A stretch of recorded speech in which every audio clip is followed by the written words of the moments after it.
En tant que victime dans ce dossier, le processus judiciaire, c'est quelque chose qui est très intimidant pour un citoyen normal qui n'a jamais fait face à ça. Déjà, juste la police, c'est intimidant. C'est un fardeau qu'on ressent quand on accuse quelqu'un. Dans ma perspective, c'était vraiment juste une dispute entre voisins et j'aurais jamais imaginé que ça se transformerait en accusation criminelle, mais ça aurait définitivement pu avoir un impact négatif sur le reste de ma vie. Donc, je suis vraiment contente qu'on ait pu trouver cette solution-là et puis qu'on ait pu éviter le pire. En fait, j'ai choisi ce programme-là parce que on m'avait dit que ça allait effacer mon dossier après quelques mois. Tu sais, avoir un dossier criminel, puis t'as 19 ans, des fois, c'est un peu compliqué. Même si c'est une petite connerie de rien du tout, ça peut vraiment te bloquer des portes. Avoir su que le PMRG était là en bout de ligne pour agir pour la victime, c'est sûr que j'aurais beaucoup moins hésité. Le PMRG permet de libérer tout ce qu'on a sur la conscience, puis favoriser les échanges pour qu'on arrive à un processus qui convienne à tous. Le programme de mesures de rechange générale, c'est un programme de déjudiciarisation pour adultes qui vise en fait à responsabiliser les personnes accusées par rapport à la réparation qu'ils peuvent apporter suite à un délit qu'ils ont fait. Le programme de mesures de rechange est un programme qui permet de prendre en charge des infractions courantes, celles qui sont les plus courantes. Le vol à l'étalage, les vols de moins de 5 000 $, les voies de fait, les menaces. On voit aussi tout ce qui est les questions d'entrave au travail des policiers. Il y a des moments d'impulsivité que les gens peuvent avoir crié une menace à quelqu'un. J'ai déjà eu une dame de 82 ans, autant que des jeunes de 18 ans, économique, social, culturel, racial. On parle de gens de tout horizon. Le programme de mesures de rechange général est basé sur les principes de justice réparatrice qui font en sorte que l'accusé se responsabilise du début à la fin du processus.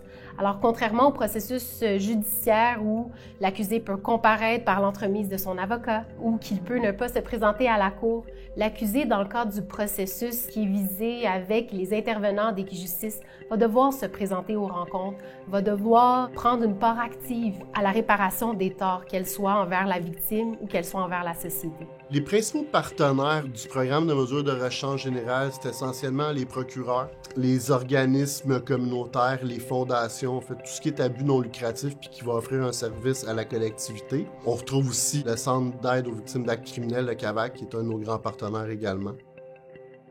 Le programme de mesures de rechange est vraiment un programme gagnant-gagnant. Tout d'abord pour le système de justice, on parle de désengorgement, de célérité.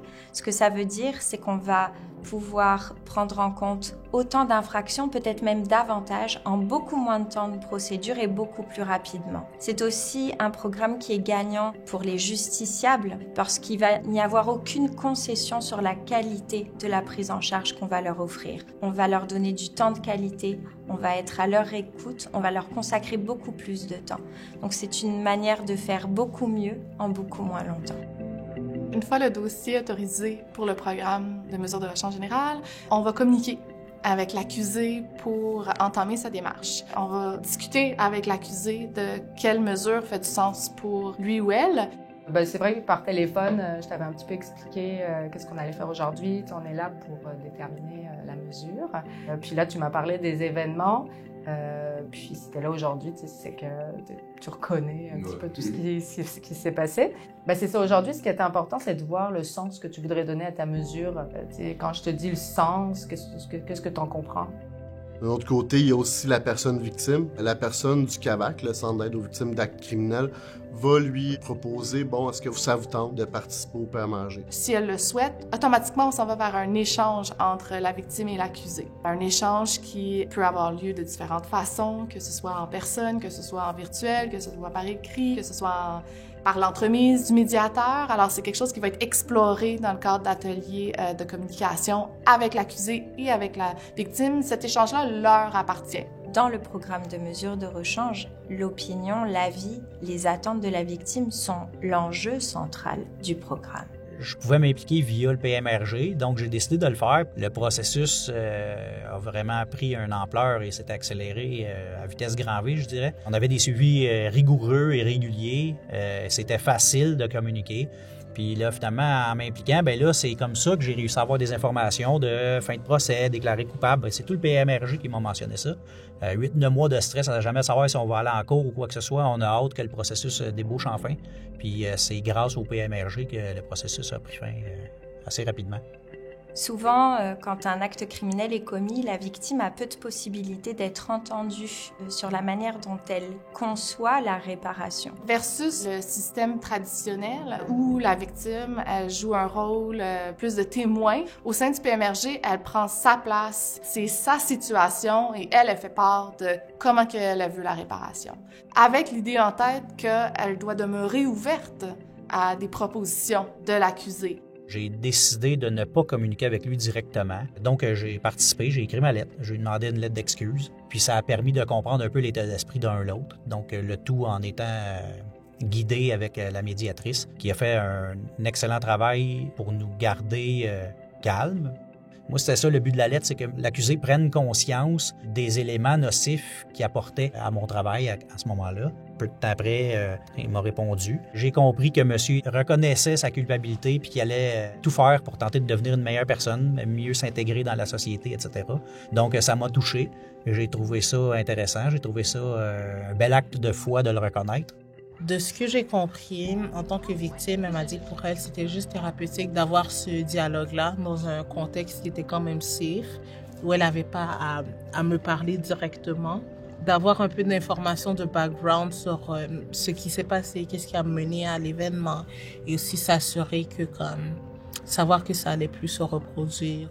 Le fait que l'accusé doive accomplir certaines choses, par exemple, que ce soit participer à une médiation, effectuer des heures de travaux communautaires, mais enfin, on se rend compte que dans la plupart des cas, ça satisfait amplement la victime parce que ce qu'elle voulait, c'est qu'il y ait une conscientisation des torts puis une forme de réparation, ce qui est atteint. Donc, ce qu'on remarque, là, c'est que dans la plupart des cas, les victimes sont tout à fait satisfaites là, avec le programme. S'il n'y a pas de victime physique ou une victime ne souhaite pas s'impliquer, on va se tourner vers les mesures de réparation dans la collectivité qui sont soit un dédommagement financier dans la collectivité, soit des services bénévoles, ou bien une mesure de sensibilisation, qui est une mesure de réflexion personnelle par rapport à une vulnérabilité que la personne vit, qu'elle va avoir elle-même nommée, et on va l'accompagner dans cette réflexion-là. Je trouve que c'est important de faire cette exploration-là parce que par la suite, ça va nous aider à un peu déterminer quelles mesures que cette personne va prendre. Par exemple, si la personne parle de ses problèmes financiers, bien peut-être qu'elle n'aurait pas d'argent pour faire un dédommagement vers un organisme, donc on pourrait voir un autre chemin.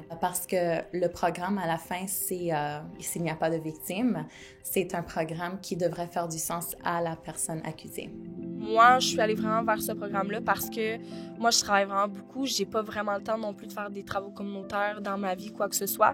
Puis c'est quelque chose qui... Tu te présentes dans les rencontres, il n'y a rien de difficile dans tout ça. Donc, puis tu parles aussi avec la madame, c'est vraiment le fun. Tu fais pas juste de parler de ta situation. On a plus parlé, je dirais, de ma vie à moi, de mes problèmes, elle m'a vraiment aidée. C'est pas une thérapie qu'on fait, mais bien un accompagnement dans la réflexion de la personne et même une référence ou d'amener la personne à être mis en lien avec une ressource dans la communauté. Sans parler davantage du nombre d'heures possibles ou du montant, on n'est pas dans une perspective punitive au PMRG. Donc, les montants ne reflètent pas une peine ou une sanction qui va avoir été donnée par un juge comme une amende à payer ou des heures de travaux communautaires. Si tu le considères juste comme une formalité ou quelque chose pour éviter une conséquence plus grave, ça va être difficile d'en retirer les vrais bénéfices. Ça va être difficile que ça mène à quelque part. Et aussi, je pense que c'est pas quelque chose que tu peux faire semblant d'être impliqué.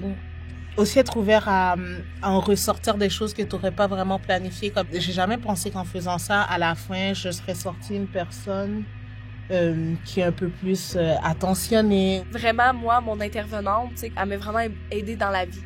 Chaque fois qu'elle me parlait, tout ça, je prenais consciente de ce qu'elle me disait, mais je me suis sentie extrêmement écoutée, puis je pense que c'est ça qui m'a un peu sortie de tout ça, parce que si je m'aurais pas autant confiée, elle aurait peut-être pas pu vraiment m'aider non plus. Elle m'a sortie de mes problèmes. Puis en plus, que j'ai pas de dossier criminel, donc je suis super contente. Bien qu'elle ait commis un délit au code criminel, la personne, on va pas la considérer comme une personne criminelle, puis au bout de sa démarche de réparation, va s'éviter un dossier criminel. Plusieurs choses qui vont découler du fait de pas avoir de dossier criminel, par exemple le fait de pouvoir voyager sans problème, de pouvoir conserver ou trouver un nouveau travail. Les personnes sont souvent aussi très heureuses de pouvoir réparer eux autres directement envers la personne victime, envers les personnes à qui on créé du tort. La façon dont les organismes de justice alternative, de justice réparatrice, on va accueillir les personnes, on les accueille pas comme des criminels. On les accueille comme une personne qui a fait une erreur à un moment dans sa vie. Puis c'est quelque chose qui est très apprécié des personnes. Je me suis pas senti jugé. J'ai vraiment aimé le lien que j'avais bâti. C'est rendu que à la fin, je trouvais ça quand même drôle. Je disais, oh my God, j'aurais jamais cru que je me retrouverais à un moment où c'est moi qui a hâte à nos rencontres. Ça me permettait aussi de voir un peu le progrès que j'avais fait dans ma vie personnelle. Je suis satisfait de la conclusion, c'est sûr. De ne plus avoir l'épée de Damoclès au-dessus de la tête avec le poids du système judiciaire, que ça se soit réglé calmement. On est des humains, hein? En bout de ligne, que monsieur soit pas fâché, que moi je sois pas fâché, c'est ça qui importe. Il n'y a pas de rancune là-dedans. Depuis ce programme-là, moi, je sens que oui, j'ai vraiment beaucoup évolué. Je dois faire attention à mes gestes, qu'est-ce que je fais. Je dirais, j'ai changé là-dessus. Si ça se reproduit, cette histoire-là, non, je ne referais plus ce genre de gestes. L'impact que ça a eu sur ma vie, c'était définitivement plus large que juste l'aspect juridique. Ça s'est définitivement étalé dans plusieurs autres aspects de ma vie. Comment gérer ma colère, mes émotions, des choses comme ça que j'applique encore dans ma vie quotidienne. Donc, c'est vraiment une expérience qui t'apporte des compétences que tu peux utiliser pour le reste de ta vie. Le programme est fait de telle manière que les personnes puissent reprendre le plus possible le cours de leur vie, c'est-à-dire une fois que l'accusé a réparé ses torts, qu'il puisse peut-être passer à autre chose que de rester cristallisé sur l'infraction ou sur ce qu'il a fait ou comment pouvoir espérer reprendre sa place dans la société. Ce qu'il peut faire à travers le programme quant à la victime, c'est obtenir réparation, c'est être venu chercher les attentes qu'elle avait et c'est donc pour elle aussi la possibilité enfin de reprendre le cours de sa vie.